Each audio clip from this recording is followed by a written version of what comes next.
Very good. Incidentally, you know, you can hit that like, subscribe button on YouTube. It's all there on YouTube, actually, all this stuff. You don't have to hit like or subscribe, but all these videos are on YouTube. And someone's been hitting that like button. I appreciate it. So anyway, so yeah, this is the document that I'm referring to, homework3.pdf. You can see when it was modified pretty late, and that's not even when I went to sleep. But anyway, here we go, homework3.pdf. I'm clicking it. It opens up. Everyone can see this, right? Cool. All right, great. Yeah. It's a little fuzzy at this point in my life. I've seen it. I've looked at it a little too much. So anyway, there's a lot of questions on different motivic sort of things, and there's a lot of definitions. Now, if this class wasn't like take home, if the format of this class wasn't really like take home exams and take home this, and you know, the fact that you can actually have an open book for your midterms and your finals, I feel a little bad about introducing all these definitions. But since it's not, you can actually just sort of reference these and just be aware that these concepts exist at minimum, or just learn a bunch of stuff that you could use in your practice at maximum. So, you know, take it with a grain of salt. I don't know to what extent I'm going to keep having you reinforce these concepts going forward. Like, you've probably noticed that for a lot of the other homework concepts, I've massaged them in, and you've had to do them for basically your entire year. And there's a reason for that, because I think you just need to, it's nuts and bolts stuff that you just have to keep practicing. It's like your multiplication tables, or it's like one academic year, so it's reasonable to say that, you know, it's not like in first grade you learn multiplication, in second grade you're like, okay, we're never going to do that again. It's like you just have to keep sticking with this stuff included.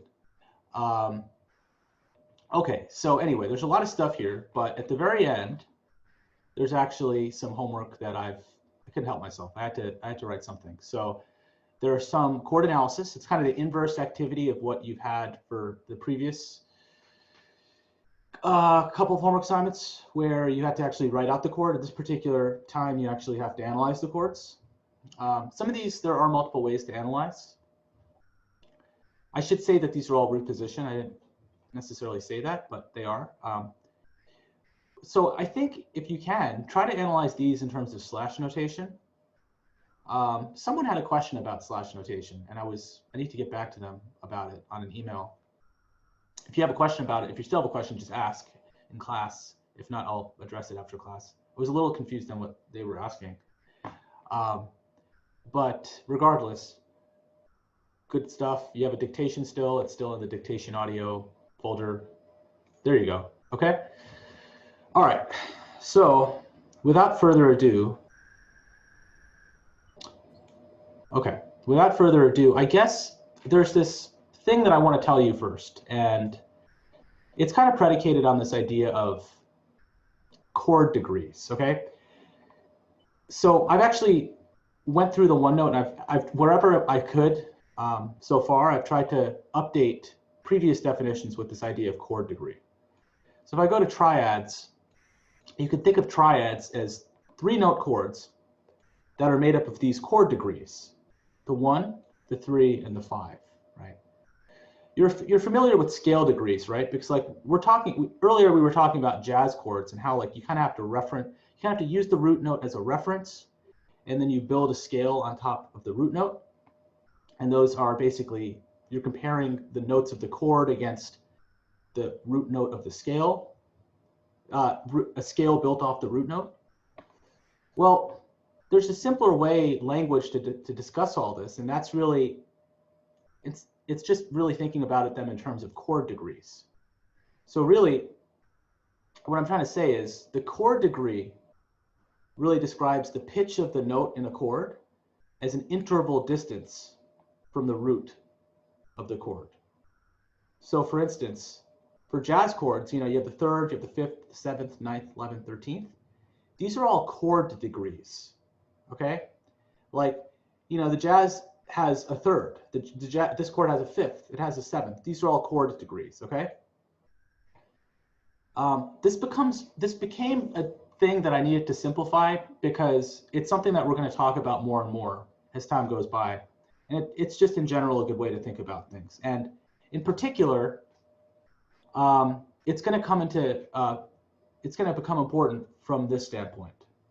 And this standpoint is the following.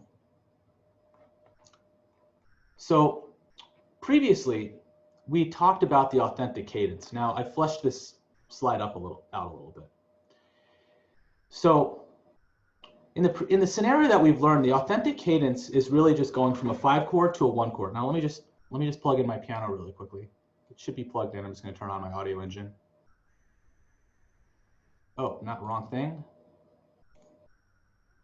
Okay. Oh, one sec. Okay, so now at this point in time, once my software stops crashing on me, you guys should be able to hear that, right? Cool. Okay, so in this scenario, you have,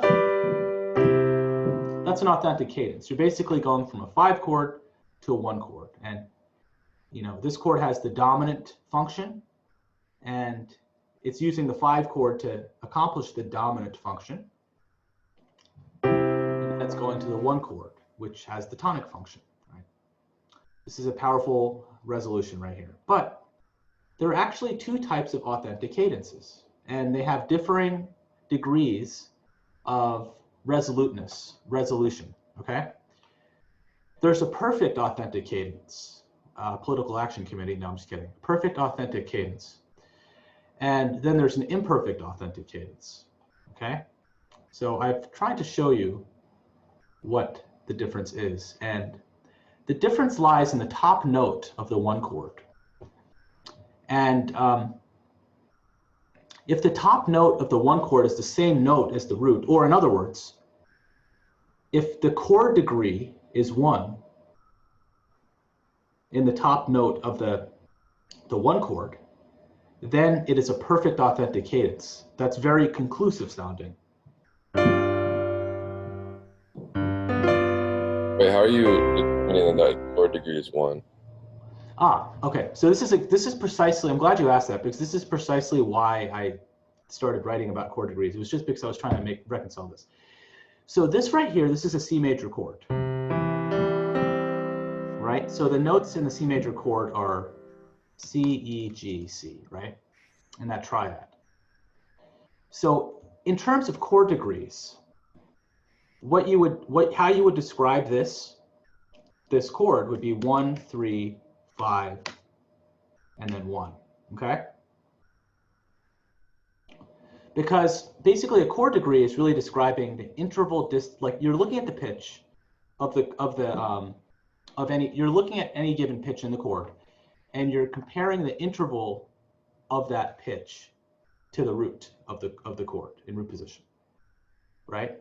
So this C, the chord degree of this note C in the C major chord is a 1, okay?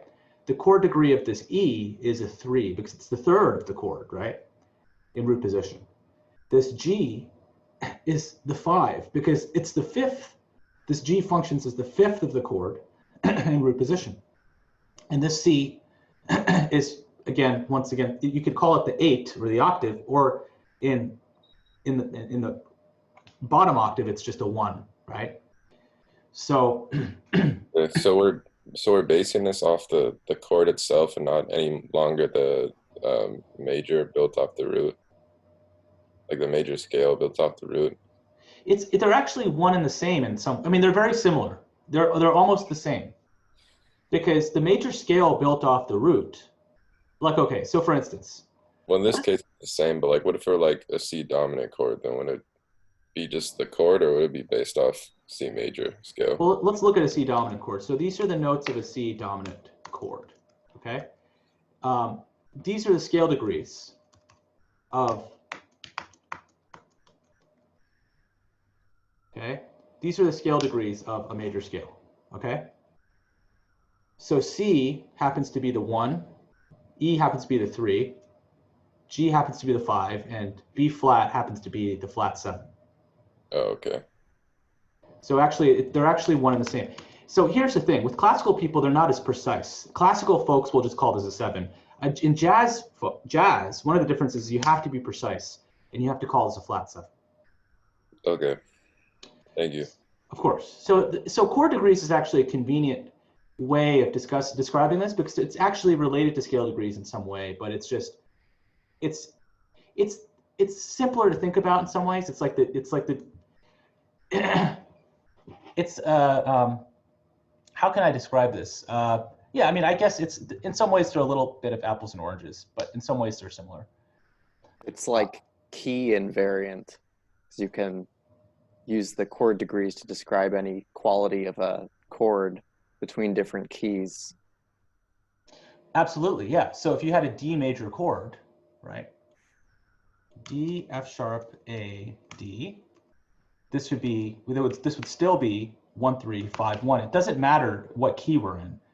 I mean, if we're let's use one that's actually in the key. So if we had F major chord is actually in the key of C major, but the chord degrees for the F major chord would be the exact same thing, because the A constitutes the third of the chord, the C constitutes the fifth of the F major chord, and the top F, I mean, if we did double it up the octave, it would constitute the first scale degree, the chord.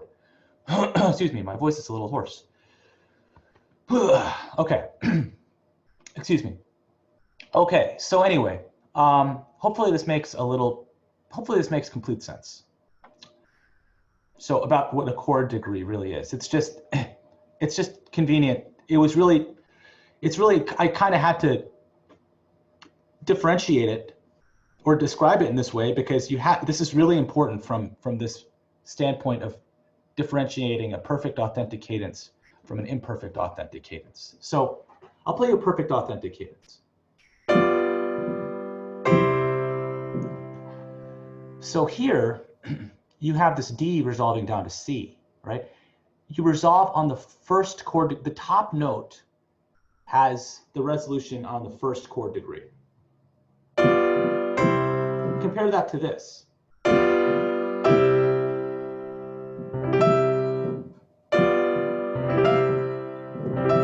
Okay, guys, so this is what I'm gonna do. I'm gonna open up grid view so I can see all y'all. And I'm gonna take a look and see. I'm gonna play 2 voicings. I'm gonna either play the perfect authentic cadence or the imperfect authentic cadence. I'm gonna play both of them. And then I want you to tell me which one you think sounds more conclusive, okay?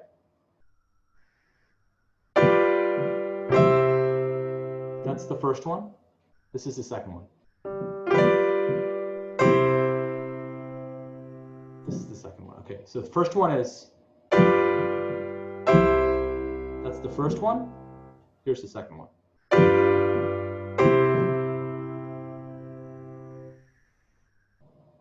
Ah, okay. A lot of people think it's the second one. Absolutely. And because the second one I actually played with the chord degree on the first one. Sorry, I played with the chord degree on the top voice. So it's interesting how you can actually get different degrees of tension just by changing the placement of the melody note, okay? This becomes significant because we're gonna actually talk about a lot of phrase structure today. And it's one of those things where these slight differences actually make a big difference in terms of how music is perceived. Guys, give me 1 sec. Oh, sorry, what was your question? Do both chords have to be in root position for a perfect authentic cadence? The final chord has to be in root position for sure. Okay. Absolutely, guys. I'll be back in 15 seconds. Just ponder this for 15 seconds.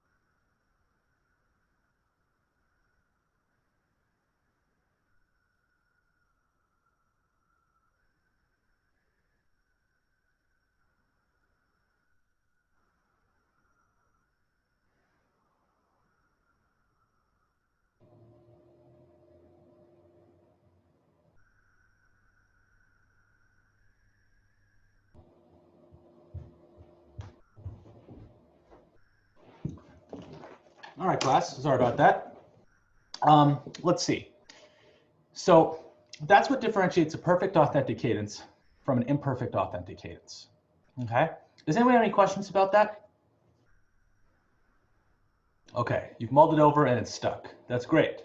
Is this going to be one of the definitions that's going to be on the homework?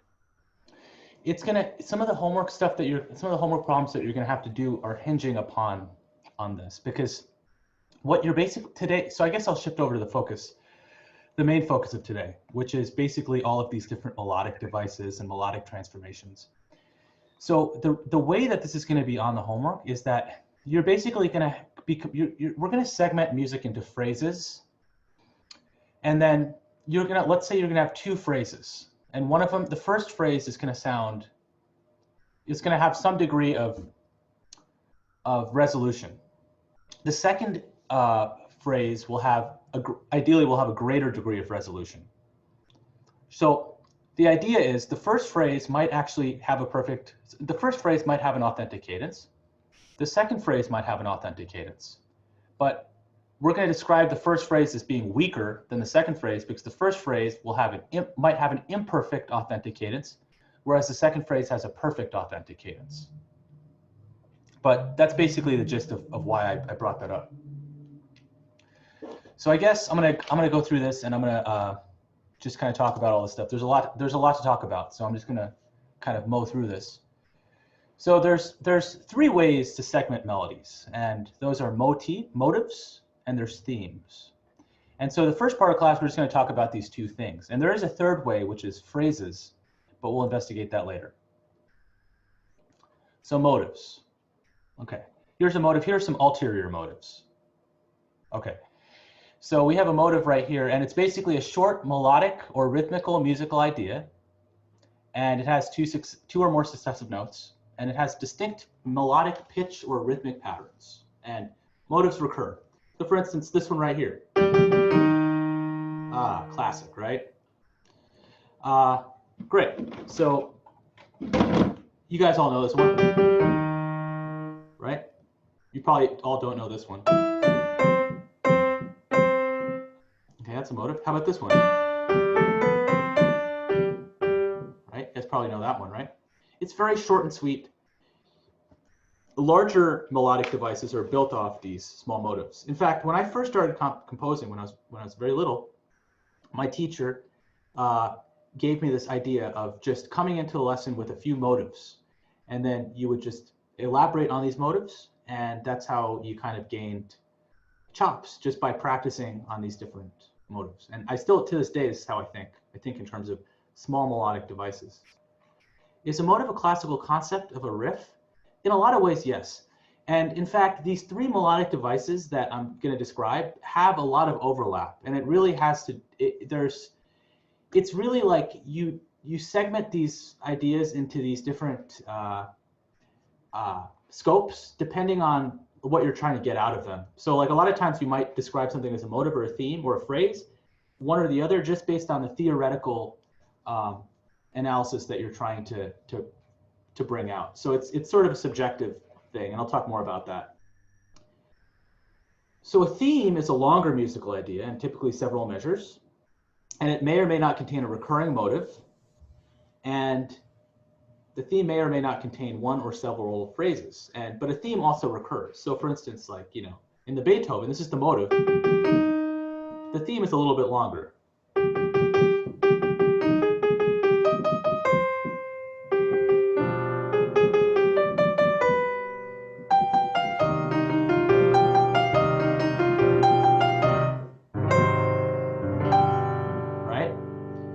So there's a little bit of delay on my piano right now for whatever reason from Ableton, which is throwing me off a little bit, but do my best. There's probably a way to fix it, but I won't worry about it. So yeah, this is the same. This is the second motive from before, but it's elaborated.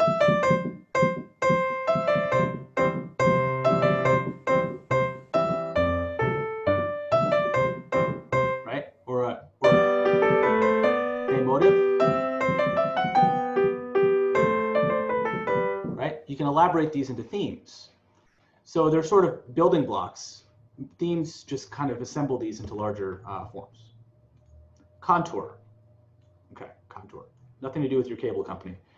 The contour of a melodic melody refers to the rise and fall of the pitch of an excerpt. So, for instance, this is a rising contour. This is a falling contour. Pretty straightforward, right? Okay, so I'm going to throw a lot of these things at you, so just absorb it. So, conjunct versus disjunct. So, a melody is conjunct when it moves in a stepwise manner, when it uses successive degrees of the scale, but it's disjunct when the notes form intervals larger than a second. So for instance, right here, that's disjunct because it's not stepwise. But here, it's conjunct because it's stepwise, okay? Okay, great. So this is just basics of melodic, how to make a melody, okay? To some very, very preliminary degree, but we're going to talk more about this. Wait, how is disjunct different than the contour? Like, how is that different? How is it different from contour? Well, Yeah. it's more of a precise, so disjunct motion in very precise terms is just basically like this. It's just basically, disjunct motion means something is not stepwise. Okay. So, not stepwise. Stepwise. Okay. So the one that is conjunct is because it's going from E to D. Exactly. So it's a more precise thing. Contour is just more of a general term in terms of direction, but conjunct and disjunction actually, and it doesn't. Yeah, exactly. So and then, sorry, what's the difference between motif and theme? Like, how would you identify one in a song? So that's a great question, and because I've noticed, so for instance, some of the homework problems that I was giving you, I got wrong myself because I didn't segment things correctly. Like I called things one or another. It's really subjective. So for that reason, I actually segmented, for the sake of your homework, I actually segmented phrases in a way that I wanted you to segment them, which are actually the correct answer according to the book. So it's really like, I guess the gist is a motif is smaller than a theme. Motif is like the most underlying element that you can kind of think of. Whereas a theme is a longer idea that builds off, or that potentially builds off a motif. So if we're looking at it for homework or something, it's like we would find a motif or a theme by basically being just like the same like group of notes, like the same pattern, like multiple times throughout. Yeah, like a motif. Yeah, like for instance, the Beethoven's a really good example because you see this motif, right? You see da da da da da da da da da da. It's like this motif is repeated 3 times. Ba ba ba ba ba ba ba ba ba ba ba, right? So this theme is really built off on this motive. In fact, I don't think there's exactly any homework questions that like ask you to identify motives. It's funny, we're actually going to talk a lot about phrases later, and that's something you're going to have to identify. But yeah, in a piece of music, if you see that something is like a small pattern keeps getting repeated in some way, then it sounds like the piece is motivically derived. Okay. So speaking of which, so let's look at some motivic or melodic transformations. They actually call this motivic transformations, but because Tate brings up a point that there's a little bit of a gray area between motifs and themes, I actually decided to rename this melodic transformations. Let's see. If a melody contains successive steps of a scale containing thirds, like the pentatonic scale, is it still considered conjunct? I would say no. My instinct says no. So basically, Pehan was asking essentially, yeah, like the pentatonic scale, one of these exotic scales. Oh, you can't, it's not visualized here, but oh, here it is, right? You could see thirds right here. I would say that this isn't something that happens necessarily in classical music that often. I mean, there is the augmented second in harmonic minor. Yeah, but also I guess you'd have to think in general. Sometimes they might ask you, like, let's say like 90%, 95% of the notes were stepwise, but only like one of them was a third. I'd say in general, that would be conjunct motion. But I think that that question wouldn't be asked because that there is some gray area, and the usefulness of that question really lies in specifics instead of like in this particular application it wouldn't apply as well. So I would gather to say that if someone asked you if this interval right here were conjunct or disjunct, I would say that first of all they probably wouldn't ask you that, but my instinct says that this wouldn't be conjunct and this would be more disjunct because it is a skip. Okay, so melodic transformations. So this is the melody of Twinkle Twinkle Little Star, and I'm going to show you all the different ways you can kind of change it. Okay.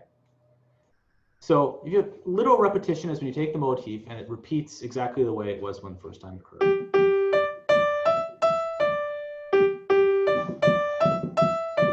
Right? That's just repetition.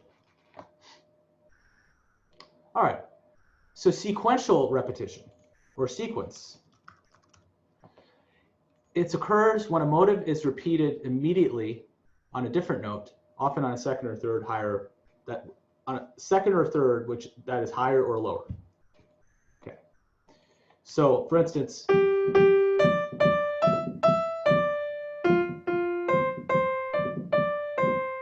okay. I guess I'm going to bring this slide over here because I think it's actually cool. So sequence or sequential repetition. It's basically you take the motif and you move it to a different note. Okay, so there is a distinction between this and transposition. Okay? Transposition is the process of presenting the melody in a different key than the original. And it's different from sequencing because the exact interval qualities are maintained in transposition. So for instance, if we're in the key of G major,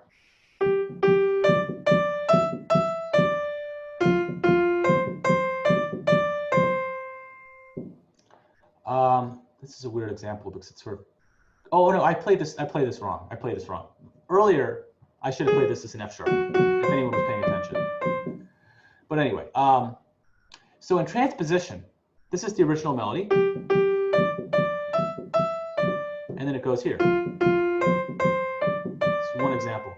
Notice how the same, I actually disagree with the key that we're in. Oh, okay, okay. I'm glad a clarification helped. Now, notice how I'm actually in the transposition scenario, I'm actually disagreeing with the key. I'm actually flatting the F, and and as a result, I'm actually maintaining this perfect fifth relationship. Whereas when I'm sequencing,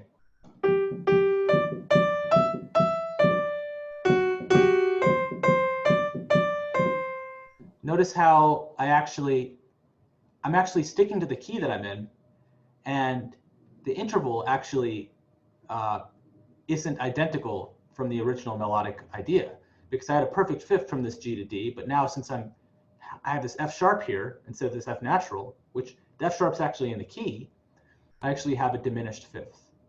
So sequencing would be like, I'm just going through the key. Whereas transposition is I'm literally taking the idea and I'm literally playing it in another key. If that makes sense. So like if you were to sequence a major triad throughout an entire scale, you would get, you know, a bunch of minors, a major, and a diminished. But if you were to do that, if you were to transpose a major triad, you would just get a major triad, you know, like 8 times or whatever. Exactly. So if I were to sequence a major triad throughout the scale, I would actually get a minor triad. I would basically get all the triads of the major scale because I'm sequencing a triad, and the quality would change according to the scale, right? But if I were to actually sequence a major triad, if I were to actually transpose a major triad, I would literally get a major triad on every single scale degree. So it would sound like this.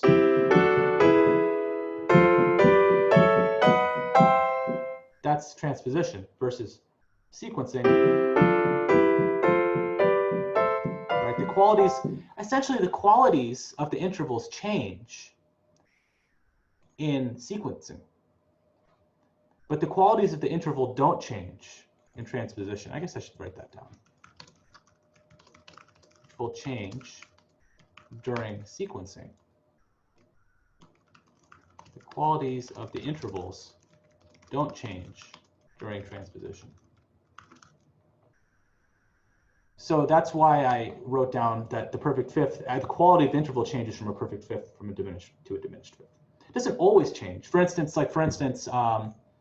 some of the chords, some of the major chords actually, when you transpose them, actually are still the same, but that's because it's dependent on the scale at that particular time, the moment in the scale at that particular time. But it's not, you're not guaranteed to have the same interval. That's why sometimes you get diminished, sometimes you get minor, etc. Okay, hopefully that makes sense. Pipe in if you have any questions. Happy to answer them, or try to answer them. Okay, imitation.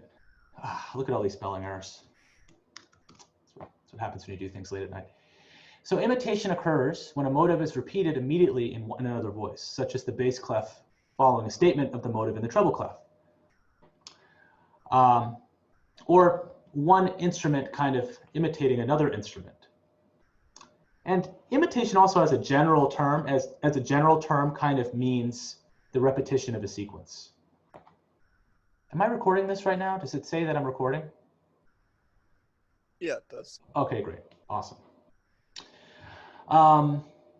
Great. So this is basically it. So you can imagine like a flute player going, and then a bassoonist going.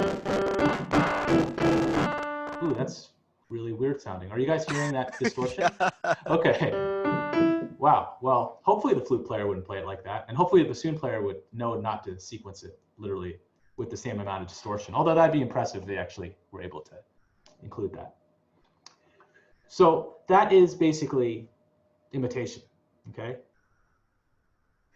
Yeah, music 1C, bass boosted. Yeah, this is awesome. Awesome. All right. So now what we're going to talk about is fragmentation, okay? These are just good techniques to have in your toolkit. Sometimes, you know, to be honest, it's less important to know the names of these things as much as it is to, in the real world, as much as to know how to use these things. Because sometimes I forget these names. Not all of them. Actually, believe it or not, I've learned most of these, remembered the names for most of these. But fragmentation, it's just important to know what that is. And basically, it's just fragmenting the motive. So instead of actually, instead of playing the entire motive, you're just playing parts of the motive. Right? You can develop it separately. You can have, you don't even have to play it in the correct order. You can just basically use that as a little idea that kind of still glues together your piece without having to literally adhere to the specific strict sequence of that beloved melody, Twinkle, Twinkle, Little Star. So that's something you can do, okay? Augmentation. Now this doesn't have anything to do with harmonic augmentation. I don't know why this is saying that this is spelled wrong, because it is spelled correct. I checked this last night, but anyway, maybe someone knows. So augmentation really is what it is in the context of rhythm, is when you're doubling, it's an exact doubling of the rhythmic value of notes within a theme. So for instance, if we have this would be augmented. Right? We're just getting slower. I could keep doing that, but then eventually class would be over and I would just only be playing one note of the melody every like 15 minutes. So you can imagine how I can just keep stretching out the durations of these particular passages for this particular effect. Diminution is the opposite. It's basically you're taking a melody and you're basically having the rhythmic values.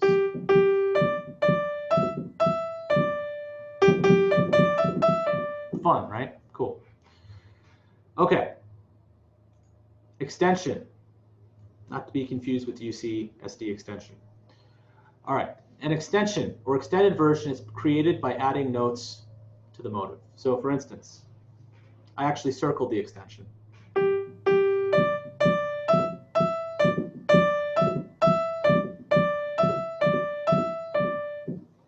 Yep.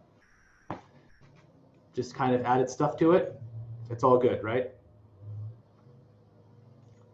Okay, in internal expansion, Okay, this is a term that I never remembered this as being that, but it conceptually makes sense.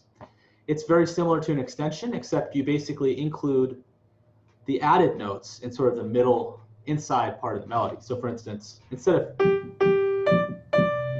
ba, ba, da, it becomes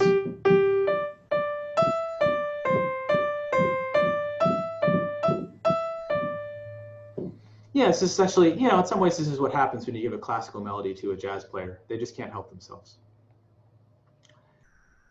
Okay, retrograde. It sounds so cool. It sounds so futuristic, or I guess pastistic, whatever.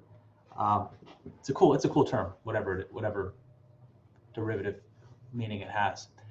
But basically, what it means is you're playing everything backwards. So I guess retro, you can kind of think of retro. It's like old school. You're playing, so in this particular case, you're playing the pitches of the melody backwards. So for instance, if I start here, oh, sorry. This is weird for me to scroll this direction to play. Okay.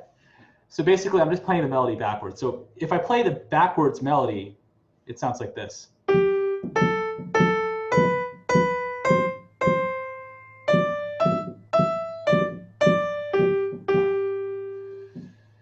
Now, truthfully, the reason this kind of sounds like the melody is because we preserve the same rhythms.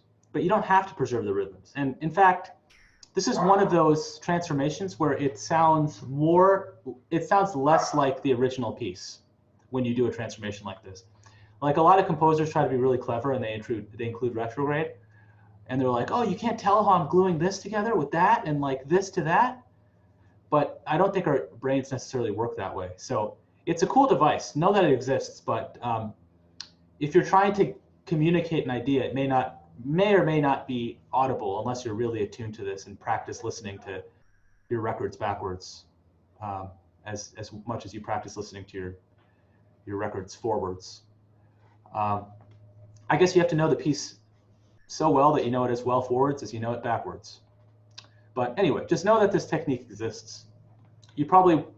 It's going to be a little hard to know that that's what happened if you saw this in the music. So, okay, inversion. So an inversion in the context of a melody is when basically the intervals of the melody are flipped upside down. So Twinkle, Twinkle, Little Star normally goes like this. There's a fifth up, and then there's a second up, right? But in this case, it's actually going a fifth down.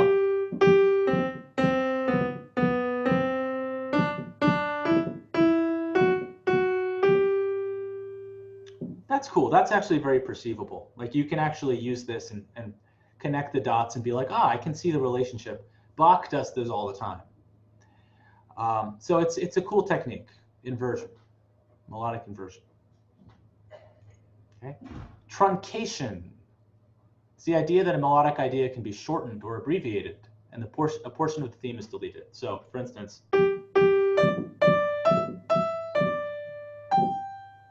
right, time's up. All right, I'm going to close off the melody, sort of thing. Okay, octave displacement. Okay, if the note of a melody is placed in a different octave, it is referred to as octave displacement. So for instance,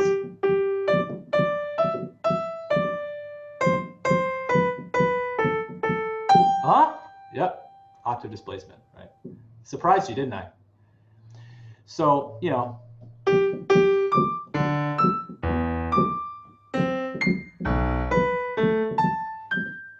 that's an extreme example of octave displacement. Again, that if you abuse this, it sort of becomes a little imperceivable. But a lot of it becomes imperceptible how it's related to the original melody. But a lot of like cutting edge 20th century composers, they like exhausting these techniques because they're so bored of the standard stuff. So they're like, any kind of mathematical relationship they can use to relate music, they will use, even if it's not necessarily perceivable from our standard psychoacoustical way of thinking about music, but you can always train yourself to understand any type of music. So there's many ways to appreciate music. Okay, a counter melody. It's a contrasting melody which could stand on its own, but it also complements the theme of the original melody. The counter melody may occur at the same time as the theme, may follow it, or may begin partway. It may begin partway through the theme. So, for instance,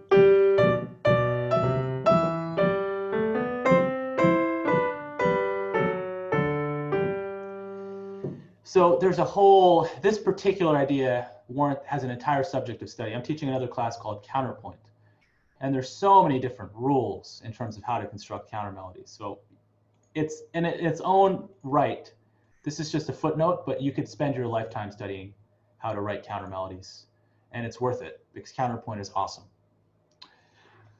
Okay, so I've told you about all these melodic transformations. Actually, one significant part of your homework is going to be on just being able to identify these different things. It's going to be multiple choice, 5 points an answer. If you get it right, it's 5 points. If you get it wrong, you don't get any points. Could you please show us like some examples of this? Because I feel like that's a lot to kind of, they're very Sure. similar. Absolutely, absolutely. I'll show you an example from the homework. Let me look at the chat really quickly. These don't have anything to do with chords, so I can play the same melody with all different chords, open, closed, and it would still count as repetition. I would say these, yeah, a chord is different from melody, so I can play the same melody with all different chords. Yeah, because we're separating. So melodically, you can repeat stuff where the chord is different. So you could.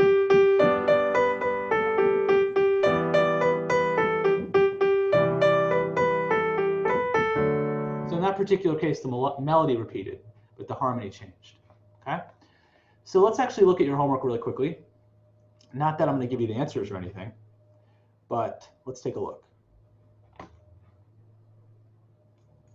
I think you'll find this pretty logically straightforward based on the answers given to you. So let's look at question number 1.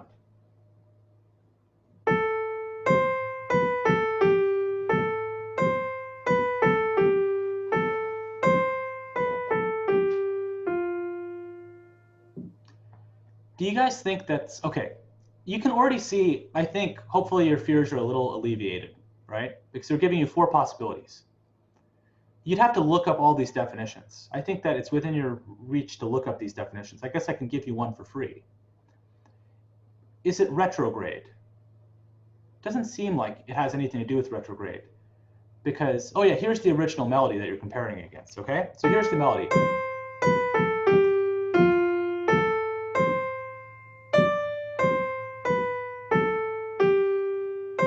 Ooh, I didn't play this as a B flat, sorry.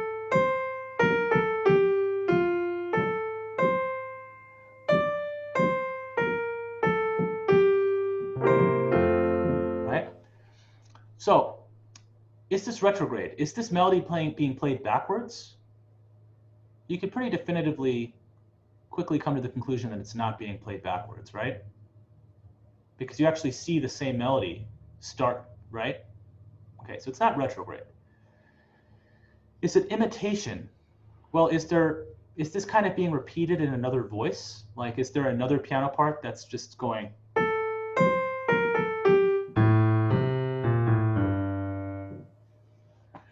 Shane asked a question. For the homework, can we print our answers to the multiple choice on a random paper so we don't have to waste printing 12 pieces of paper? I would love that. Please do not waste paper. Just print your answers on a separate piece of paper. Sorry, don't print your answers on a separate piece of paper. Just write down the answers. There are some questions where you actually have to use a staff. For instance, right here, it's going to ask you to do a repetition. It's going to ask you to do a retrograde. It's going to use octave displacement, that sort of thing. You can just use a regular staff paper, or you can just print out that particular page if you want to do that. But yes, please, there's so many pages here, and don't waste all this paper. Or if you have like a tablet, you can always just draw in as well. There's probably, oh yeah, what were you going to say, Tate? So for those that are where we have to write, like actually write it into the staff, do we repeat the exact same notes in the, like on the left? Well, it depends on the type of transformation, right? Because let me finish this one out really quickly, and then I'll look at one of those. There. So retrograde is out of the question, right? Imitation, we're not actually seeing this. We're not seeing another voice kind of copy this idea, right? It's just basically, it's just one voice. So imitation is out of the question. Sequence is kind of predicated on you having a different interval. Like, no, it's predicated on you starting on a different note each time, right? But it's going da da da da da and starting on A again, da da da da da, and starting on A again, da da da. So it's not sequence. And actually, so it's pretty clear that this is repetition, right? Okay, so that's basically the workflow I would use. And so I would refer to the definitions, and this is going to be good because these concepts will soak in. This homework, I don't know how long it'll take you to do, and I apologize if it takes forever. I didn't mean it for that, but it looks like a lot because there's so many pages, but really there are a limited number of questions. It's just the questions take up a lot of spacing. How would we tell if something's a counter melody? Someone asked. And the way you would tell if something's a counter melody, I guess, is there a question on that right now? Well, it's really simple, I guess, to tell if something's a counter melody is if you see two melodic ideas happening concurrently, the melodic and one of the ideas is different from the regular melody, then it's a counter melody. Like if there's no relationship between, or if there's like a looser relationship or no relationship between the material like on the bottom staff and the top staff, for instance, like right here, this is similar, but it actually breaks the imitation, right? Because over here, this is not imitating this. This is actually a different material, right? It's not, you could say, well, it's just kind of like a similar melodic rhythmic contour. Well, it breaks it right here. So if it's different, it's really a counter melody. Okay.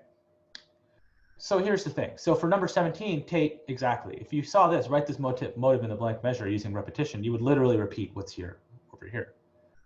But if it's saying write this melody using retrograde, well, you'd have to know the transformation involved. Retrograde is taking the notes of the sequence and basically writing them backwards. Okay? Octave displacement is just basically taking notes and changing the octaves. Sequence is taking the notes, keeping them in the key, but then taking the same melodic and rhythmic contour and just shifting it to another scale degree. So you would start this on a different scale degree. Instead of here, you'd start at a second below. This motive using diminution, you would just basically have all the note values. Okay? This information's all there, but that's just basically what you would do. And you're gonna have to look up these definitions, but these are basically transformations that you'd have to accomplish in order to do that. Okay. This is all the first, okay, so there's actually like 3 parts to this homework. This part I think is actually is easier. This first part is easier. There's more questions, but it's like, I mean, they take up a lot of space on the page, but I don't think they'll take you that long to figure out. The next part, there are less questions, but it'll probably take you a little longer to figure out each question. And I've actually tried to make the next part a little easier, and I'll explain. We'll talk about some of this next class as well. We're going to talk about phrase groupings, okay? Now, we've talked about melodies. We talked about melodies in terms of motives and themes. And remember how earlier I said there are 3 ways in which to segment melodies, which are motives, themes, and now we're going to talk about phrases, okay? Themes are actually not a very useful way to describe music in terms of analysis. It can be to some degree, but it's more of a vague way, okay? A phrase is somewhere between a motive and a theme. And here's the thing, a phrase by itself is not very illuminating. The usefulness of a phrase lies in its relation to other phrases, okay? So really that's where the analysis comes in. It's like actually studying different phrases against each other is where it becomes useful. Like you might see a thing where it says, this is the question phrase, and this is the answer phrase, right? This is the antecedent, this is the consequence, right? That's where phrases really kind of derive their value, when you're actually thinking about them in terms of entities that relate to one another, right? So here are some examples of phrases. Again, this looks very motivic. This looks very, well, I guess the motive here would be, right? This is the motive, right?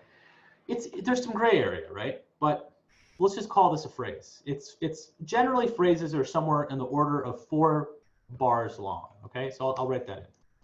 Generally, phrases are, I'll say this, most of the time, much of the time, phrases are 4 bars in length, but not always, okay?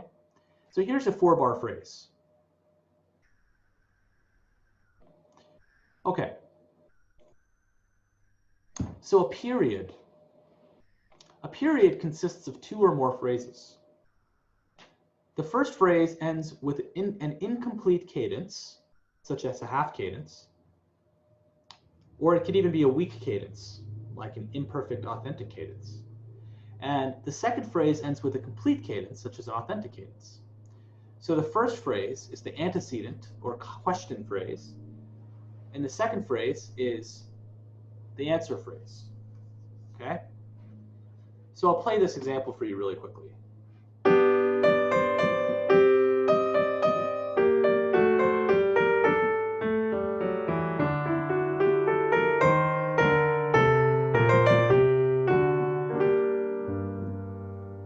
Someone say, is this Bach minuet? Yes, it is. In fact, the next slide actually do say it's a Bach minuet. Very good. It is a Bach minuet. Oh, and Connor Frankson said that's a Mozart. Nice. Where did I? Oh, was that from before? Oh, okay. How can we tell? Okay, very good. So, there is a lot of interesting stuff. Oh, the Mozart Sonata in C minor. I can't remember where I talked about it. Well, no matter. Okay. Okay. So anyway, there's a question phrase and there's an answer phrase. Now here's the important thing. Notice how there's 4 measure phrases. There's a 4-measure phrase here and a 4-measure phrase here. Notice how this is what I want you to kind of tune into. You kind of have to look at the last measure and make a harmonic analysis of the last measure to kind of determine that the strength of that phrase in terms of like whether it has a weak cadence or a strong cadence, right? Because a cadential point usually happens at the end of something, right? It happens at the end of a phrase. So here, we're in the key of G minor, right? Okay. This right here, it's a little hard to tell, to be honest. This is where the real world comes into play, guys. And this is why there's not that many questions like this on your homework, but I want you to be exposed to this. And this is actually one of the things you're expected to know. I didn't write the curriculum guidelines, but you're expected to know this, so I guess I should tell you. Right here, you can kind of do you can kind of reduce this to a triad, okay? By the following fact. What notes do we have here? We have, on this downbeat, we have D and we have A.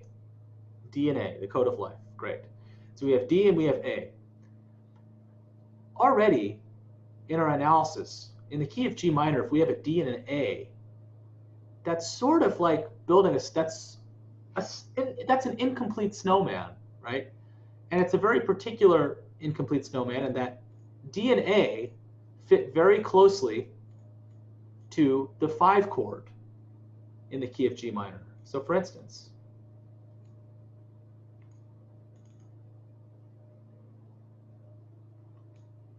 if I'm in the key of G minor, open up the key signature dialog. Okay. And this is the 1 chord, can't hear it, but, and this is the 5 chord. D and A. Whoops, I'm going to make it harmonic minor.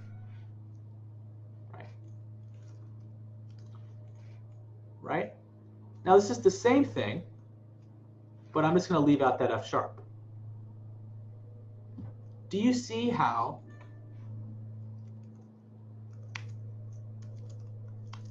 this is still suggestive of the 5 chord, even though it leaves out this F sharp, right?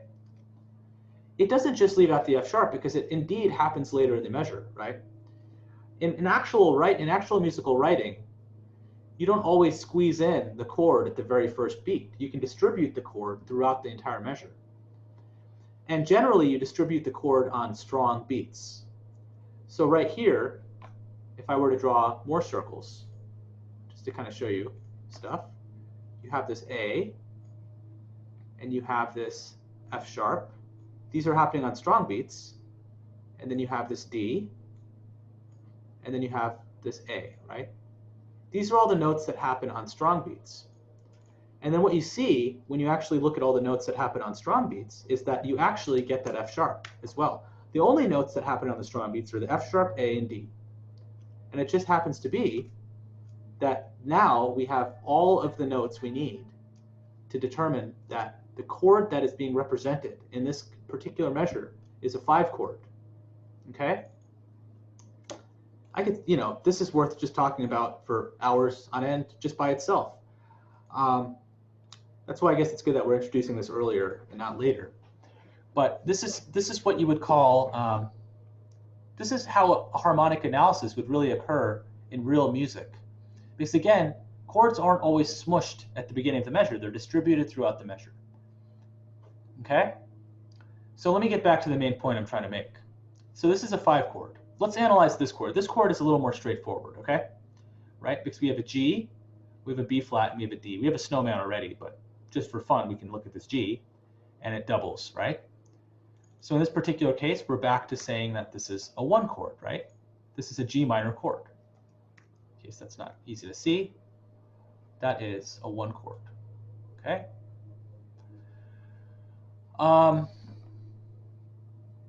Okay, right?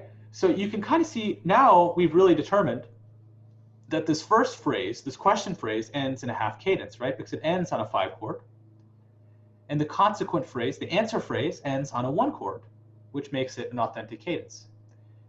In this particular case, it actually is a perfect authentic cadence because the chord degree of the top note is actually G, which is the first note of the chord.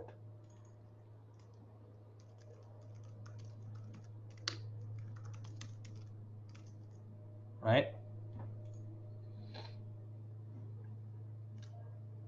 So anyway, let me get back. Just kind of process this as you can, and feel free to ask questions. But I know this might feel like a lot, but just try to keep with the big picture theme here. Basically, what we're trying to do, minus the smaller details, is segment phrases.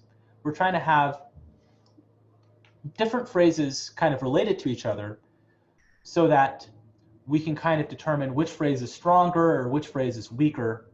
And composers use this to their advantage all the time. This is really a compositional tool so that you can develop contrast in your music, and you can use the same stuff or use different stuff and have a way to relate different ideas together. Okay? I actually did have a quick question, Nakul. Sure. For the last measure, I was thinking, couldn't you say it's like a 1/6 almost, because the top portion of the chord continues, but the root note of the chord changes? Well, I wouldn't say. Or oh, wait, no, sorry, because either way that stays as a 1, huh? Because yeah, exactly. yeah. Okay, never mind. How would you define the term phrase? Is the balancing of cadences throughout a passage? No, I would describe a phrase really as, let's see, how would I describe a phrase? I wouldn't describe it as the balancing of cadences throughout the passage. I would describe it as in general, something that is somewhere around 4 measures long, that has a strong melodic statement, and has a harmonic resolution at the end of it. Okay? So for instance, I guess I could say this. A phrase, it has a strong melodic statement and has a harmonic cadence at the end of it. That's how I would really describe a phrase. Because a motive doesn't necessarily have a cadence at the end of it, right? It's too small to really have that segmentation, to have that possibility. A theme is too big. It would have multiple phrases. But a phrase is really something that is generally 4 bars or so, in that order of magnitude and length, and it has a strong melodic statement, but it has a cadence at the end of it. That's what makes them so appealing when you're describing them in the context of analysis, because you can describe them against other phrases. Because generally, if there is a strong harmonic goal that one phrase has, interestingly, compositionally, it makes it so that you can symmetrically create another phrase with a harmonic goal that reacts to the first harmonic goal of the first phrase.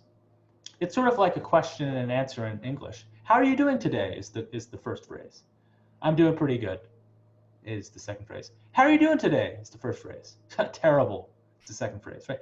That's, you know, these are different ideas of phrases that you can have, right? In music, it's still a conversation, but you can kind of, these orange circles where these critically important harmonic points occur are related to each other. Okay, hopefully that makes sense. Okay, so what this is, when you have a question phrase and an answer phrase, this is called a period, okay? So it's really 2 phrases, okay? Okay, a contrasting period. So there's different types of periods. A contrasting, you know what, I could do this. Okay, so now period actually has some subpages, which is kind of cool. Or did it actually do it? I think so. We'll see. So a contrasting period contains phrases with different motives or harmonic material. So for instance, the phrases contain different motivic or harmonic material. So for instance,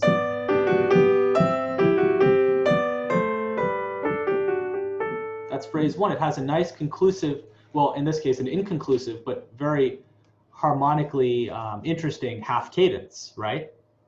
Now the next phrase begins with this.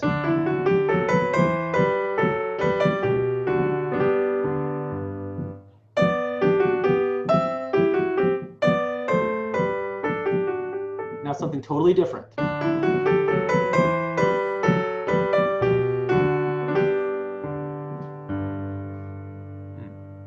Sibelius didn't like that. Yeah, so, but notice how these cadential points are still significant, right? So what do we have here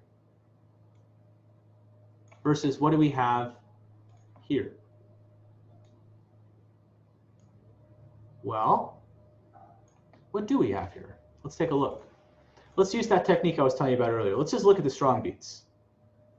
It doesn't always work out this nicely, but it actually does, for our current sake, it does. And anything we can take, we'll take.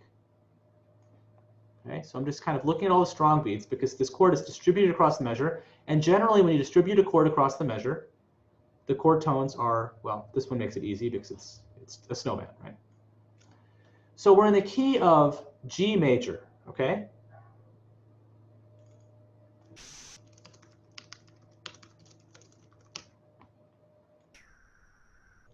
Now, what do we have here? Well, we have a D, an A, and an F sharp, right? Those are the 3 notes that we have. A D, A, F sharp. Do you want to build a snowman? Yes, I do. I definitely do. And what do we have? We have a D, F sharp, and A, which means we really have a D major chord. Which means... I'm not going to lie. This is just like all this stuff that we're learning is just a lot to process, like things individually, like one at a time. Like I'm pretty lost right now. I don't know about anybody else, but I'm confused, man. No, I'm afraid. I was afraid of that. No, it's totally valid. We'll slow down, and we're going to talk about this over the course of weeks, not days. So Okay. we'll have more time to talk about this. So okay, here's in fact, I'll spend the next 10 minutes just talking about this. I got lost when we got to period. Okay. Thanks for chiming in. I'll slow down. Okay. So a period is when you have two phrases, okay? Now, I guess to define what a phrase is really clearly, let's just call it this. I'm going to put this at the top so that you can kind of remember it. A phrase, going back to what a phrase is. Phrases have a strong melodic statement and a harmonic cadence at the end of them, okay?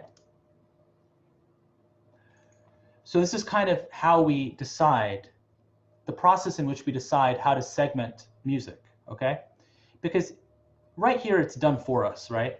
We have the first phrase and we have the second phrase. In fact, on your homework, I've done it for you. Originally, the homework questions asked you to actually segment the phrases, but I was nice and I actually did it for you, okay? So the reason that this phrase is segmented in this way, this first phrase is segmented in this way, is first of all, just listen to the melody of it.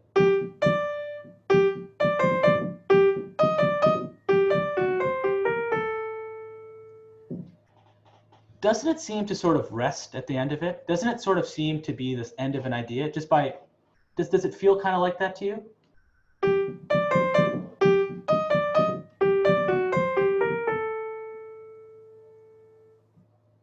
To me, it does, just because there's a long note here, right? It kind of feels like this melodic idea can breathe, right? You have this melodic idea and there's sort of an ending. Okay, so this is the first instinct you should have when sort of segmenting your music, okay? So I've segmented the music based on that criteria. Now let's actually look at it in terms of the chords.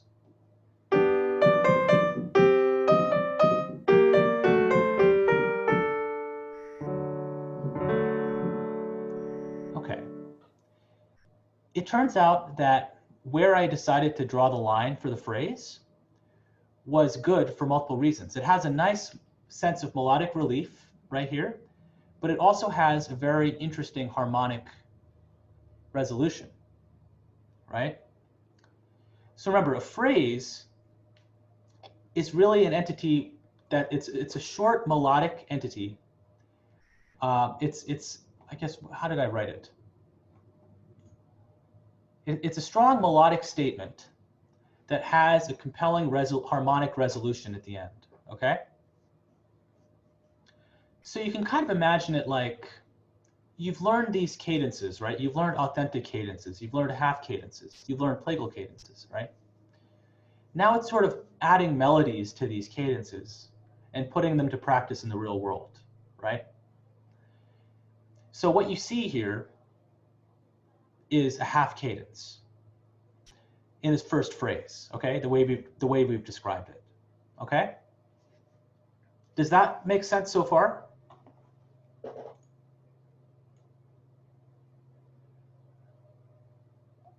Oh yeah, Connor said, I figured there are lots of analogies to be drawn between all these ideas, similar to language, poetry, grammar, words, sentences, stanzas, meter, and rhyming.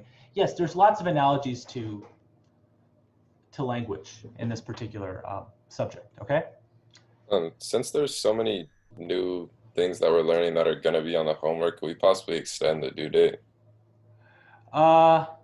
Just so we have like a solid other class, like a couple classes to go over this stuff. I'm not opposed to that, actually. I'm not opposed to that. It wouldn't be a bad idea. How many guys, let's vote on it.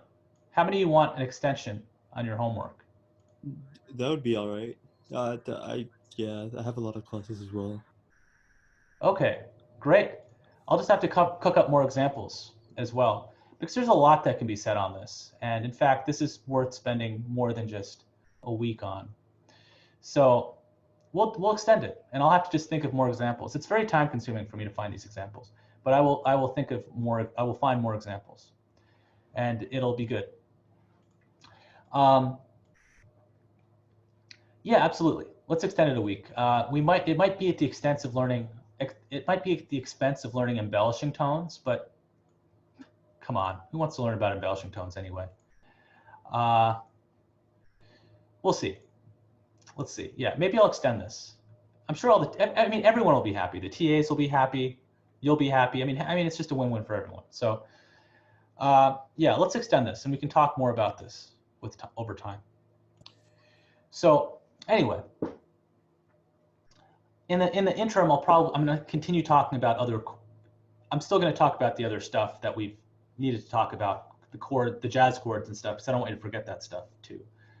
But that's fine with me. Okay. So everyone's following along so far, I hope. There's an antecedent phrase, and this is the first phrase, okay? That's just to say that this first phrase that we found, this is the first melodic statement that we found that's very strong, which ends in a very kind of compelling harmonic, with a harmonic statement, okay? Now, someone got confused with, oh, okay. There's some dissent among the students. Some students want to turn in the homework on time.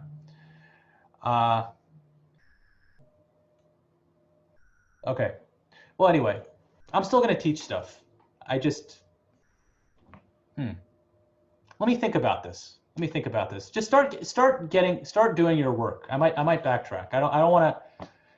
Anyway, let's.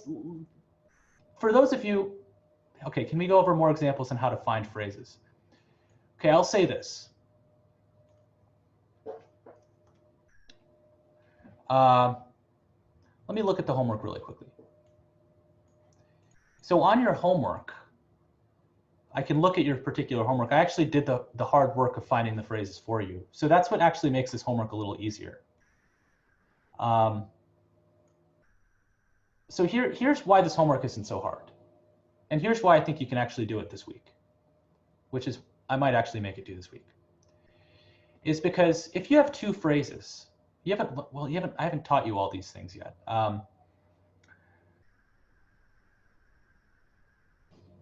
If you have the phrases already demarcated, you can look up the definitions for these things, and it's pretty simple to find out what these things are.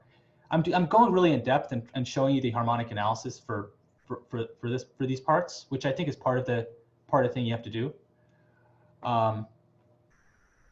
Okay. Anyway, I'm not going to make a decision one way or the other yet. I'm gonna check in with you guys over the weekend to see how you guys are doing on this homework, and then I'm going to make my final decision. I'm just going to keep pressing forward in the interim. Okay. Okay, so we have this question phrase. All right. Now, the second phrase has a strong melodic statement, and it has a nice compelling resolution at the end of it, okay?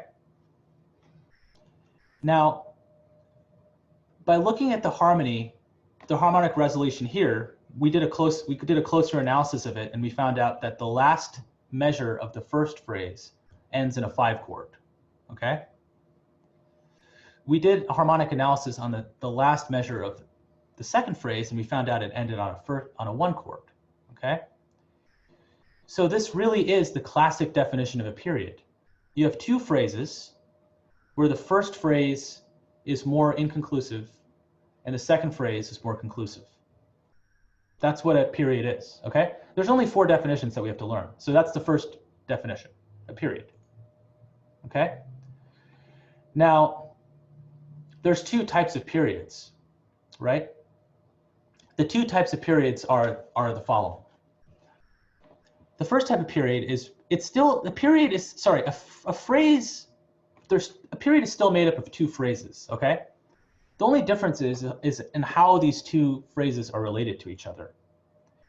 In a contrasting period, the melodic material from the second phrase is different from the melodic material of the first phrase.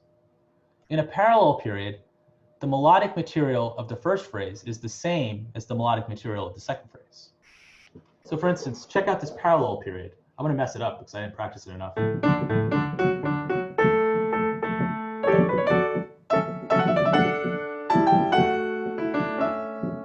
Okay, that's the first phrase. Second phrase starts the same way.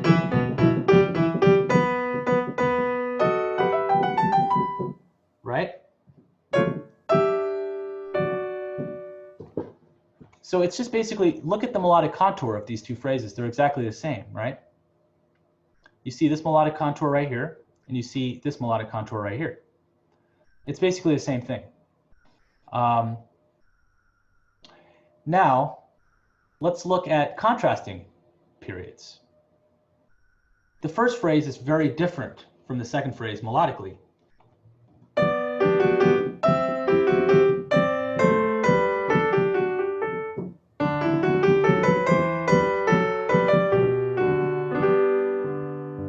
Right? You can clearly see that, right? So this is a contrasting period. All right? So if you see 4 phrases on your homework, the answer will be a double period. That's like really easy. That's like one of the consequences of me segmenting the phrases for you, because you already see how many phrases there are.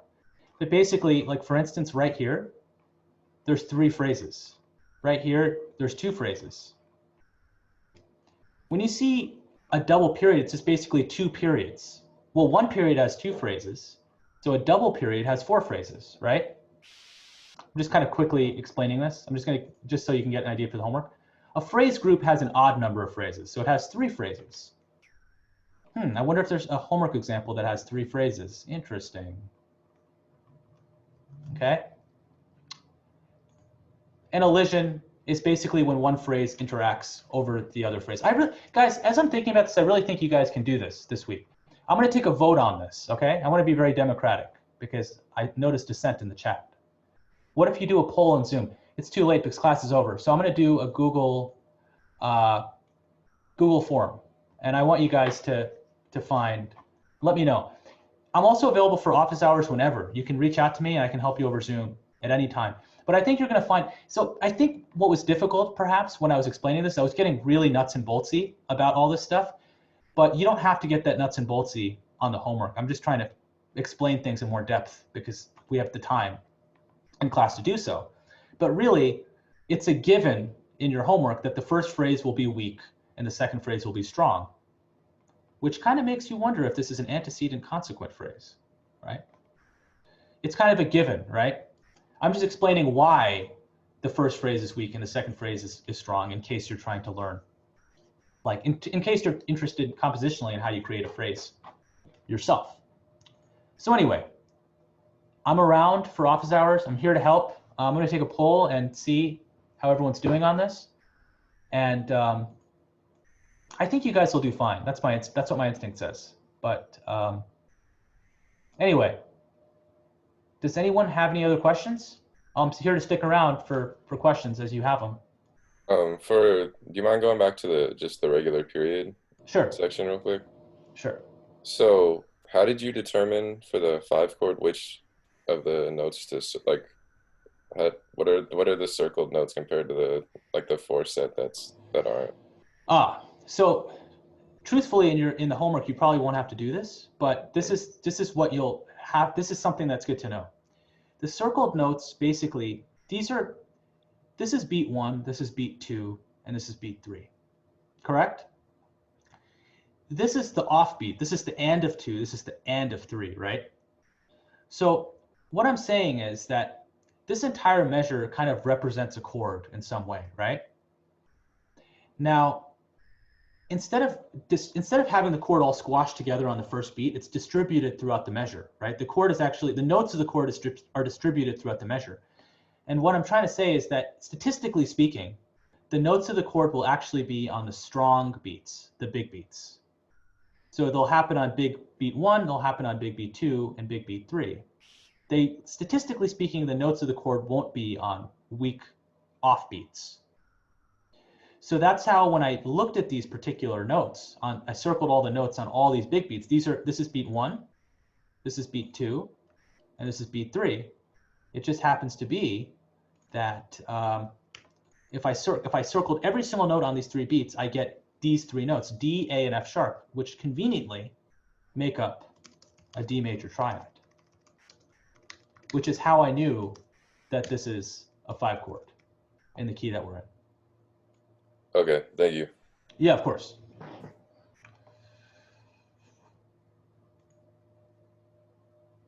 Cool. Yeah, yeah, and honestly, you won't have to know this for the homework itself, because it's given that the first cadence will be weak most of the time. Like there's actually only 5 questions on the homework that I think relate to phrases, and I'll quickly look. Like, I mean, the first part of the homework is pretty easy because it's just definitions. Second part, I think there's 5 questions. And then after that, they're just basically definitions for what these things are. So it's really not that bad. And the first 5, you can kind of just deduce based on the number of phrases. Like because I segmented them for you, if there's 4 phrases, then it can't be a period. It's got to be more than a period, right? If it's 2 phrases, it's going to be something like, it's going to be a period, right? 2 phrases by definition is a period, okay? So then it's just like understanding the difference between a parallel period and a contrasting period, like if the material is the same or different, things like that.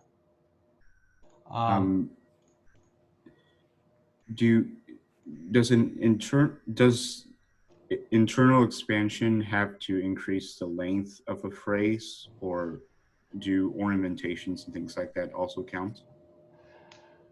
Do ornamentations have to count? Internal expansion, I think, has to increase the length of a phrase because it's filling it up with more stuff. So if you have ornamentations and things, no, yeah, ornamentations are. So let's actually look at that particular transformation. So internal expansion is basically, yeah, I think by definition you have to extend the length. If you just change some of the notes, that's not actually one of the transformations we've been talking about. That's just sort of a different thing altogether. You know, the more I look at this, the more I think I'm just going to keep this due. Because I think it's, out of the people here, do you think this is reasonable to turn in a week's time? Hopefully. I think it is. Okay, cool. All right, great. All right, I think I'm just going to do it because I don't want to get pushed behind, and it's more fun to learn more stuff. And since the grading will be a little easier because you can just look at you can look up the definitions whenever you want. I think it's better just to press ahead. Okay, so we'll see how democratic I am about the vote. I might be authoritarian and just say, hey, we're gonna have the assignment due. Can I have a question about something way back, the sus chords? Oh yeah, sure. So I think our OneNote it says like a C sus 2 is the same as the G sus 4, like with regards to the notes, right? Oh, yeah, I guess, yeah, they are the same. It's just a different. How do you name them? So really, that's a great question. In the real world, it would be, okay, so I guess.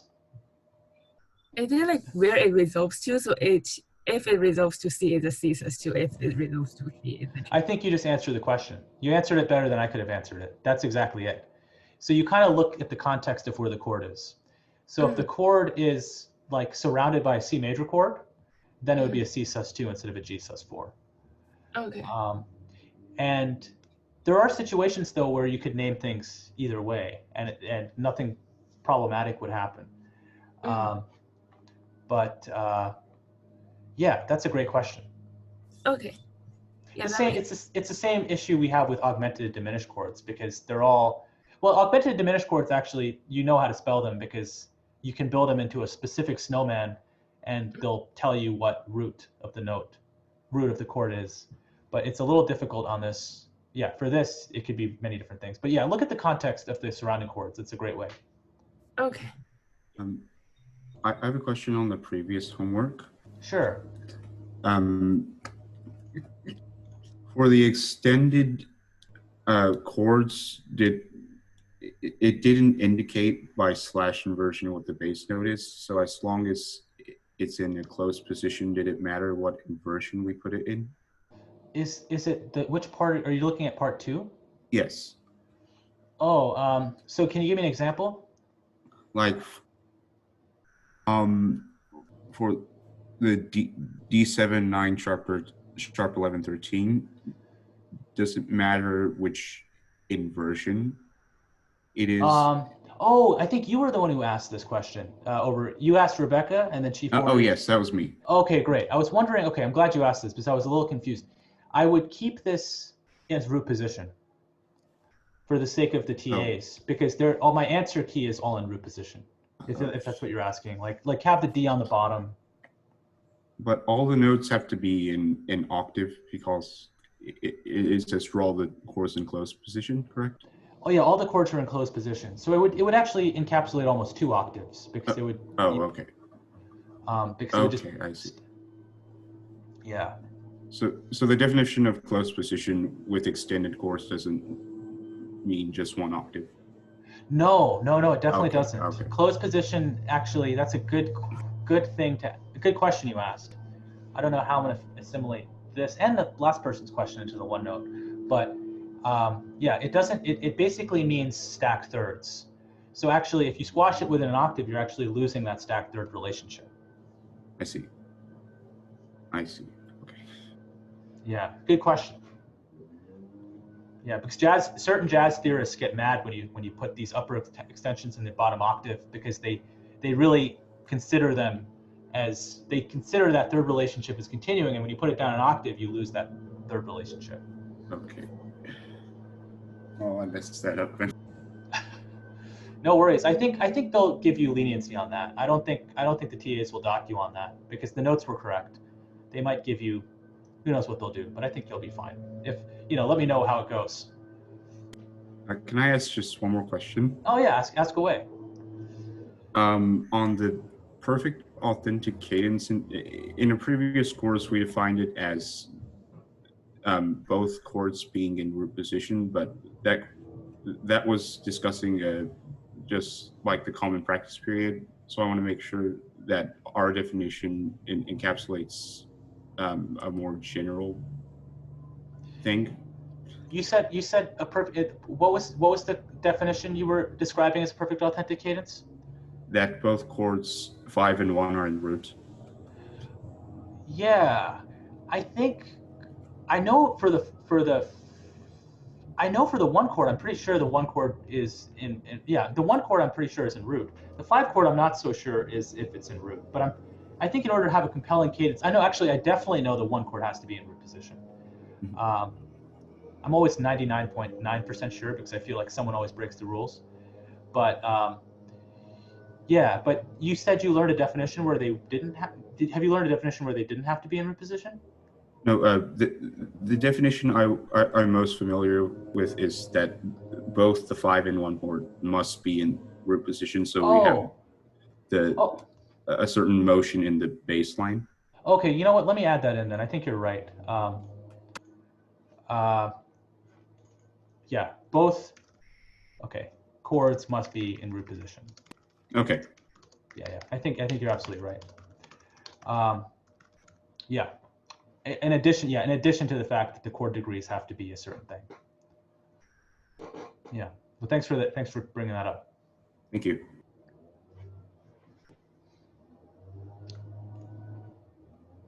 Cool. Let's see. What's up, guys? How are you? Any other questions? There's a lot of folks here. This is an opportunity for me to learn your names too. Jinong, do you have a question? Jinong? I don't think Jinong can hear me. I'm gonna chat with Jinong. Hey Jinong. Do you have a question?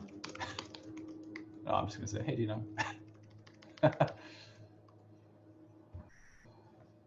Okay, hopefully his audio's on and he's not just, Yeah, maybe I should take physical roll to see if people are actually there.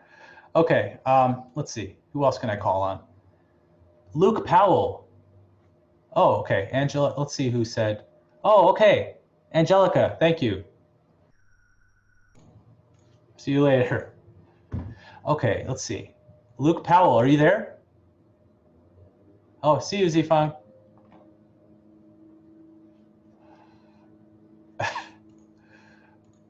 Okay. I guess Luke Powell. Hey, Luke. All right. Thomas Choi, are you there? Thomas. I know the tricks. I know the tricks that some students have. Trust me. I'm guilty of using these tricks myself. Okay. So Luke, Thomas, and Zifang, or sorry, not Zifang. Zifang's gone. Luke, Thomas, and Jinung are mysteriously still around, but they're not responsive, which makes me wonder if they've actually been paying attention. Cool. I'll just ask them a question randomly next class, and that's the way I'll know. I'll be like, hey, I've asked you a question like 5 classes in a row, but I've never gotten a response. Okay, great. Okay, awesome. All right. So there's only 4 of us here, or 5? It seems like there's only 3 of us here, because the other 3 are just Seems not so. really. Yeah. Who knows? Hopefully they're here. Well, yeah, that was a really cool find, by the way, Connor, on some of those books. I'm always happy to find more books. Yeah, I'm glad you like them. They weren't really my find. They were my friend's find. He had them, so he sent them my way. There are, I gotta say, let me look at my folder. The Neuhaus book, I think I might have actually had. I think that's in the. Let's see. Let's see. I think it's in the classical piano book, piano pedagogy. Okay, I see. No, I don't actually have that one. That's great. I want to add it to my list because he was the teacher of Sviatoslav Richter. Oh, really? And yeah, he has a famous technique. And I remember when I was an undergrad piano major, we had to read.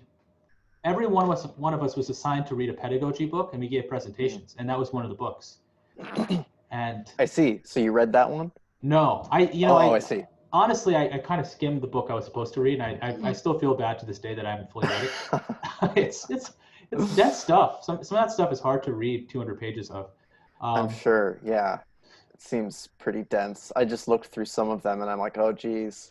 But I want to start somewhere, so gotta just take a bite into it and see what happens. You just gotta take. That's right. Yeah.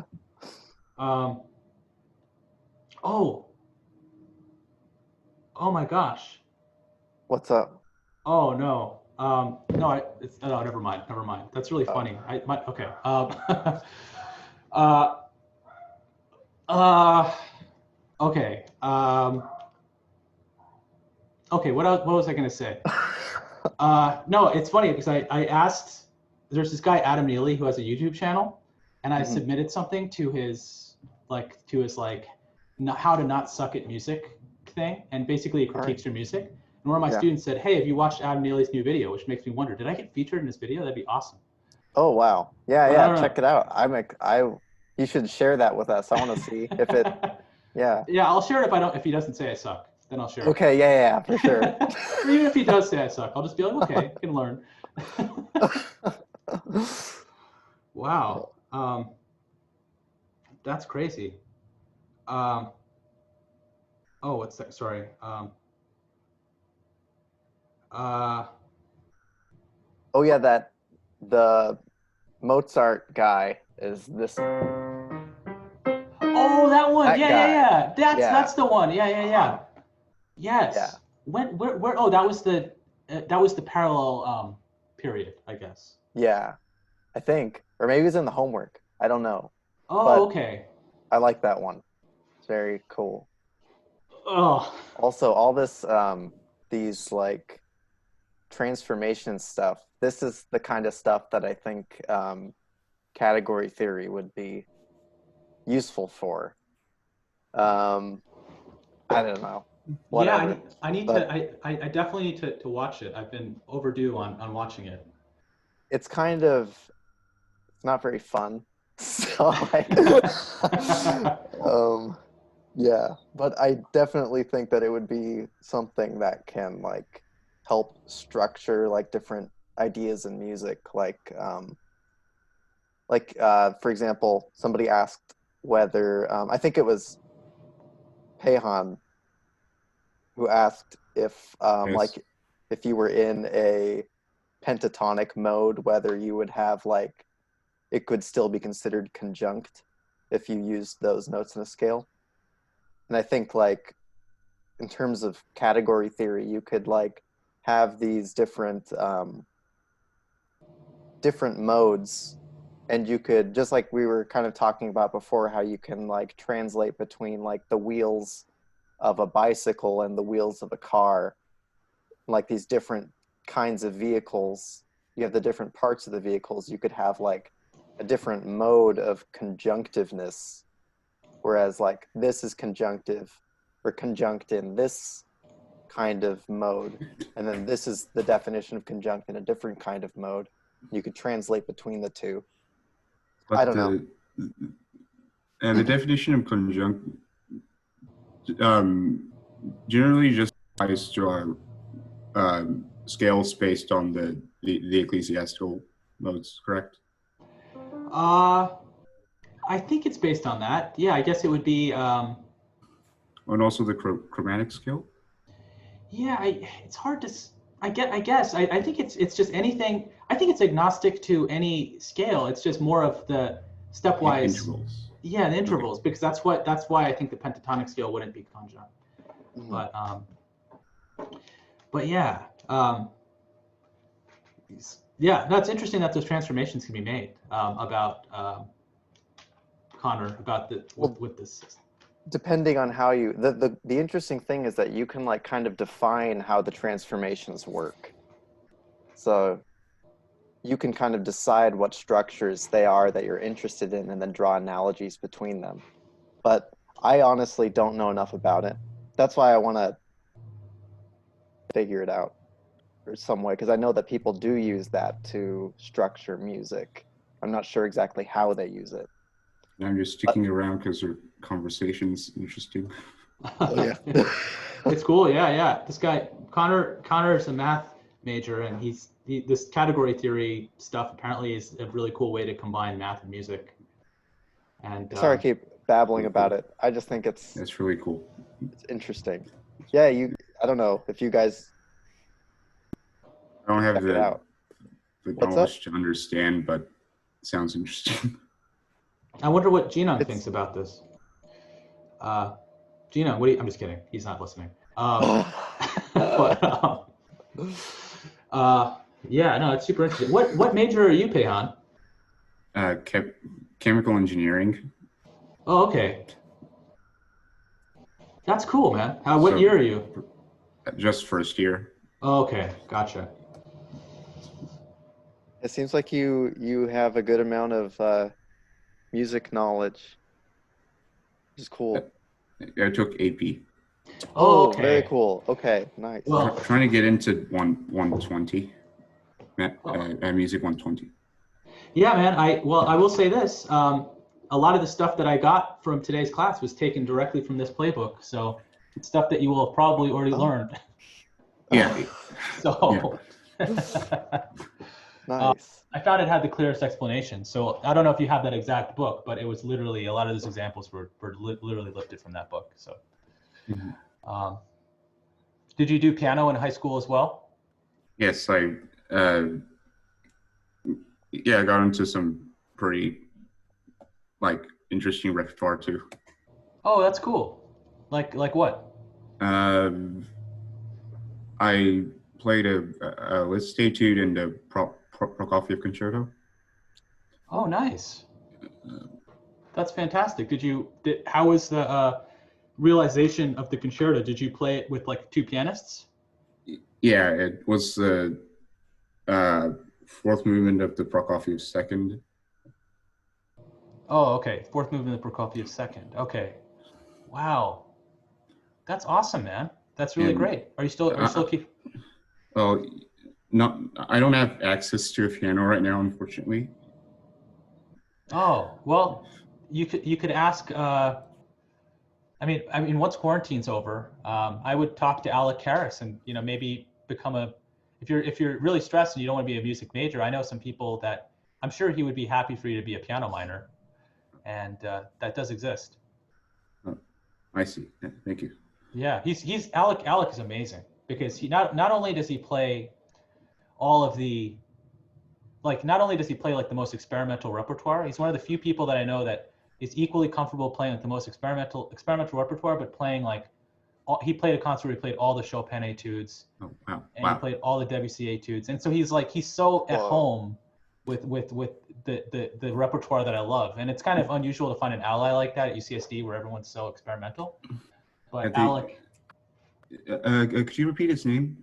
Oh, Alec Karis. So Aleck Karis. And yeah, I love the guy. He is brilliant. Like actually the pianists at our school, the classical grad pianists are really amazing. Like they're next level. I heard Mari's performance last quarter. Oh yeah. She's fantastic. I think I made her performance the quarter before because I couldn't make it last quarter, but it was really, yeah, she's phenomenal. So yeah. So I understand here there's like a lot of focus on experiment in modern music like Xenakis. Yeah, there's an emphasis on that for sure. Yeah, absolutely. Like, are you a fan of Xenakis?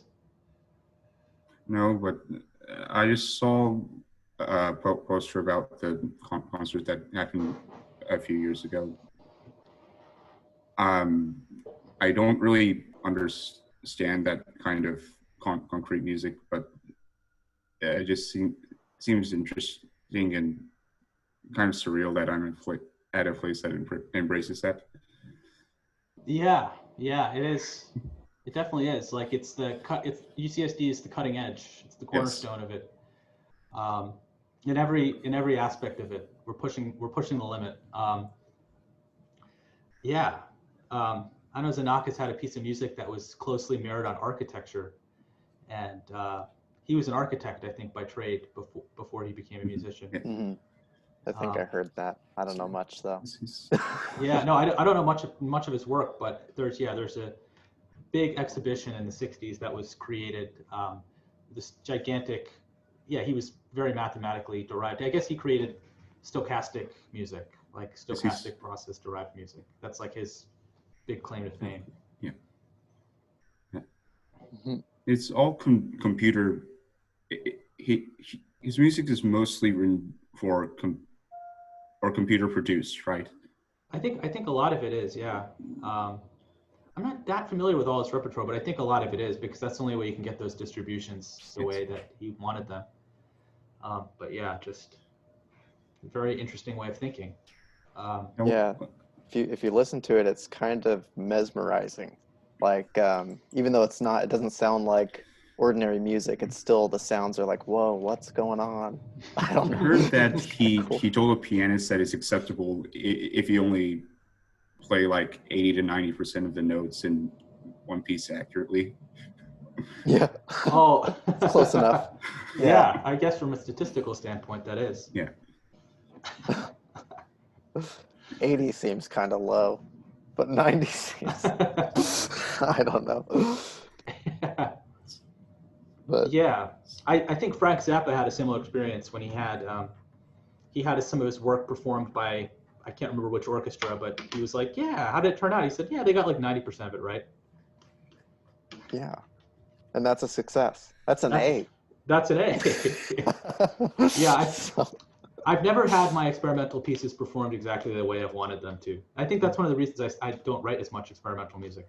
because I wrote the bass ensemble piece I wrote, which is not experimental. I mean, it's experimental in its own regard. It used a lot of harmonics and rhythm, and rhythm's basically like, it uses this idea of phasing, where basically if you have you have different rhythmic ratios, like a 3:2, and you have a 5:2, and you have a 7:2. It would take that multiple of measures in order for everything to line up again. But the players struggle so dearly with that. It's like the pitches are so easy, but they struggle to keep in time. And so when I went to the recording studio, it was great because I just segmented it. But at live, it was just so all over the place. I see. And yeah, and it was just so, it was amazing to me to hear it that way.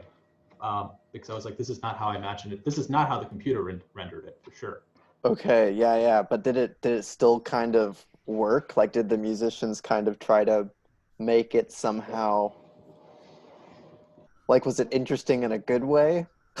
I'd say like I had mixed feelings about it. Like, from one standpoint, like the instruments themselves are so beautiful sounding that I just enjoyed the sound of it, and I would. So from that standpoint, it was a victory because it's like I just enjoyed 3-4 basses playing at the same time, and like texture, like timbrally, it was cool. Was that the one that you that I saw? What is it? Poly? I don't know. Wait, no, it was called the Storm Before the Calm. Oh no, that was actually for 4 instrumentalists. That was for different instrumentalists. That was for violin, viola, cello. Sorry, no, not viola. What am I saying? Violin, flute, saxophone, and trombone. It was like a very experimental ensemble. I see. I just remembered you saying something about many bass players.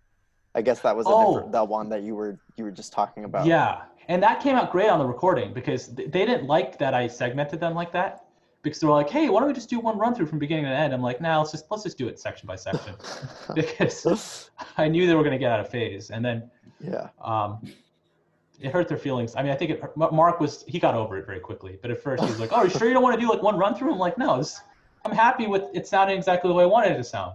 Yeah. And so, but he's Oh yeah, for sure. What were you gonna say? Oh, I was gonna ask, how is your the wind piece going? I actually kind of suspended writing it for a little bit. I started writing. I got like a little bit. I guess I can play a little bit of it. What I started writing. It's very preliminary. Yeah, I'd love to hear if you have that. Sure. That would be really cool. Yeah, it's very preliminary. It's not that many measures, but it might take a second to load, and I have to get the sound set. But it kind of has like a Ravellian kind of theme to it, and I only really wrote. I really only wrote like 40 seconds of it so far, and then I was going to spend the rest of the month writing it frantically, but then quarantine happened, and then I started changing my priorities dramatically. But let's see, Sibelius. I think it's 2019, 2020. I guess it would be the most recent one. That's it. Would you say Sibelius has a superior like playback quality than MuseScore? I think so, because it comes in with, well, if you torrent it correctly, there's like 26 gigs of sound samples. By the way. Oh yeah, I'm still recording. better. Oh, you know what? Did I stop? Let me see.